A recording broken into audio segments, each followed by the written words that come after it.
2 exercise.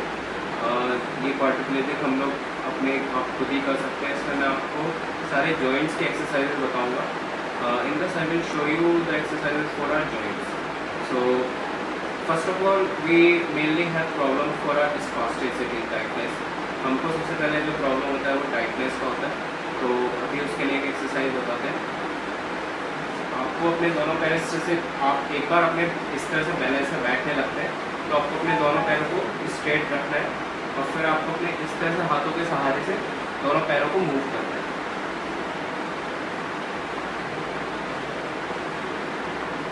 आप इसको धीरे धीरे स्टार्ट करिए, उसके बाद आप थोड़ा सा इसकी स्पीड बढ़ा सकते हैं।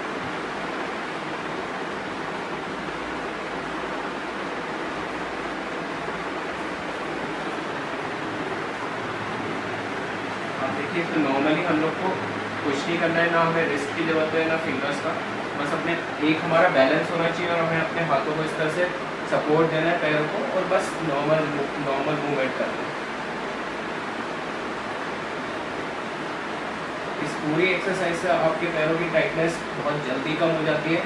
दूसरा, ये पूरा हमारे हिप जॉइंट को मूव करता है, तो उससे पूरा आपके इस जॉइंट को मूवमेंट मिल रहा है। तो आप ये एक्सरसाइजेज बहुत ज़्यादा बेनिफिट करती है। आप जब भी कोई एक्सरसाइज स्टार्ट करें, सबसे पहले अपने पैरों को इस तरह से रिलैक्स करें। ऐसा करने से पैर बहुत सॉफ्ट हो जाता है। उसके बाद जो हमारी दूसरी एक्सरसाइज है उसमें हम अपने नी जॉइंट को मूव करते हैं। उसके लिए सिंपल सा तरीका है, अपने एक थंब को यहाँ रख लें नी के एक जॉइंट पर और दूसरे को दूसरी साइड, और बस नी कैप को थोड़ा थोड़ा मूव करते हैं।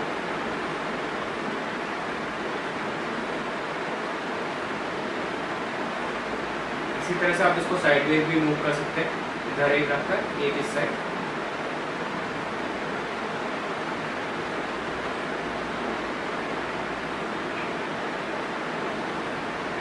हमारे पैरों को मूवमेंट ना होने से नी जॉइंट्स में काफ़ी फर्क पड़ता है, तो ये मूवमेंट बहुत ज़्यादा जरूरी है, जिससे हमारे नी कैप्स साइड। इसके बाद जब आप ये कर देते हैं, उसके बाद आपको थोड़ा सा अपने पैर को फोल्ड करने की कोशिश करनी होगी। इस तरह से अपने हाथ को नीचे फंसा दीजिए, हल्का सा पैर फोल्ड करिए, ऐसे रखिए, अपने दूसरे पैर के ऊपर रखिए। बहुत स्लोली करना है क्योंकि हो सकता है हमारे जॉइंट्स ब्लॉक हो, कुछ प्रॉब्लम हो सकती है। तो किसी भी चीज़ को स्पीड से ना करें, स्लोली करें।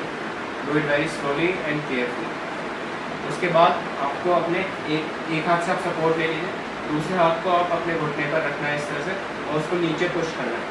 जितना ज़्यादा से ज़्यादा आप उसे नीचे पुश कर सकते हैं। इससे हमारी ये जो पूरी थाई की मसल है, इसको स्ट्रेच मिलता है। ध्यान ना करें, कोई भी एक्सरसाइज 10 रिपीटिशन तक कर सकते हैं, तो इससे आपकी पूरी थाई मसल को स्ट्रेच मिलता है और इस हमारे जॉइंट एक नी जॉइंट को भी पूरी एक एक्सरसाइज हो जा रही है, उसका मूवमेंट हो रहा है। उसके बाद जो सेकेंड एक्सरसाइज है उसमें हम अपनी फिंगर्स को मूव कर सकते हैं। सिंपल सा तरीका है, अपने आपका हाथ जहाँ भी आप सपोर्ट ले सकते हैं उससे फिंगर्स को रोकिए और बस आगे पीछे मूव करिए।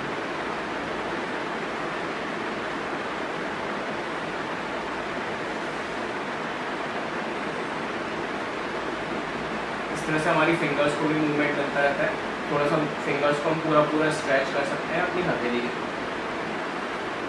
इसके बाद जो हमें मेनली प्रॉब्लम होती है वो होती है हमारे फुटफॉल की। हमारा पैर हमेशा नीचे को लटका हो रहा है। इसके लिए एक एक्सरसाइज है, आप इस तरह से अपने हाथ पर जहाँ से भी सपोर्ट ले सकते हैं, पैर को दबाइए और उसको अंदर को पुश करिए।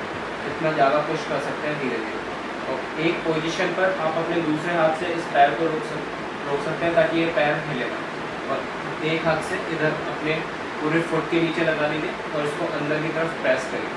उसके बाद धीरे धीरे आपको इस पैर को बार बार अंदर पुश करना है, रिलीज़ करना है, पुश करना है, रिलीज़ करना है, पुश करना है, रिलीज़ करना है। आप पहले ही स्लोली करिए और उसके बाद जब आपको प्रैक्टिस हो जाती है तो आप इसको जल्दी जल्दी कर सकते हैं। इस तरह से दो चीज़ें होती हैं, एक हमारे ब्लड सर्कुलेशन को ऊपर जाने के लिए हम लोग एक प्रेस कर रहे हैं, और दूसरा हमारे फुटफॉल की जो प्रॉब्लम है उससे भी हमको थोड़ा सा फ़ायदा मिलेगा इससे। तो इस तरह से हम अपने फुट को पूरा अंदर को दबा रहे हैं और उसको प्रेस कर रहे हैं। इस चीज़ को भी इसको आप कम से कम 50 बार करना स्टार्ट करना पड़ेगा, बस स्लोली 10 से स्टार्ट करिए। रिपीटेशन जितना ज़्यादा से ज़्यादा बढ़ा सकते हो उतना कर सकते हैं।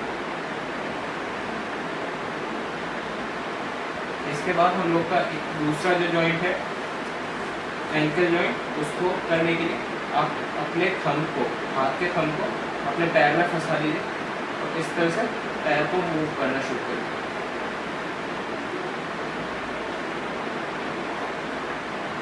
बहुत स्लोली करना है क्योंकि हो सकता है कोई भी जॉइंट अगर टाइट होगा तो प्रॉब्लम हो सकता है, इसलिए इसको स्लोली स्टार्ट करें।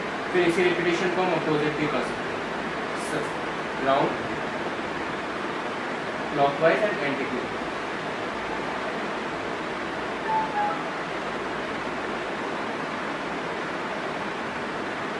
तो इस तरीके से हमने अपने पूरे पैर को स्ट्रेच दे दिया है, नी को हम लोग ने अपने मूवमेंट दिया है, फिंगर्स को मूवमेंट दिया है, फुटफॉल के लिए एक्सरसाइज करिए और हमने अपना एंकल को भी एक इस तरह से एंकल की भी एक्सरसाइज दी।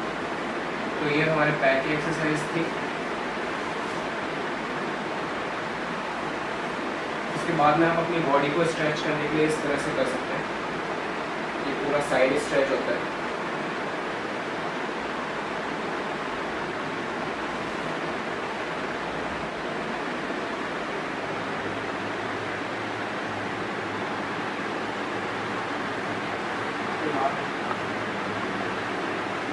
आपको कोशिश करना होगा कि आप इतना भी नीचे झुक सकते हैं।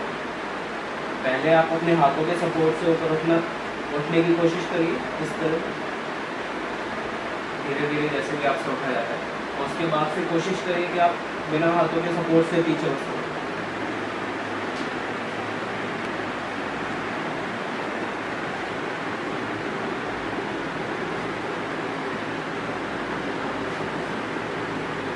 भी हमारे पूरी बैक को स्ट्रेच करता है, पूरी बैक को स्ट्रेच।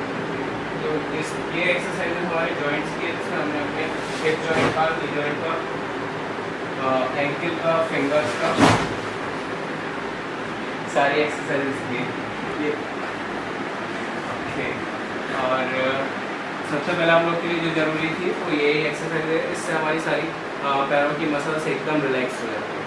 तो ये हमारे जॉइंट्स की एक्सरसाइजेज है। आप अपने हाथों के जॉइंट्स की एक्सरसाइज कर सकते हैं।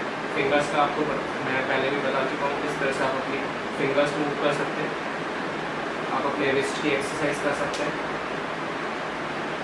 आप अपने हाथ की पूरी एक्सरसाइज कर सकते हैं एल्बो के लिए। आपको जितना आप स्ट्रेट कर सकते हैं उतना कोशिश करिए, और आपके लिए सबसे ज़्यादा ये एक्सरसाइज ज़रूरी है ताकि हमारे ट्राइसेप्स ना हो।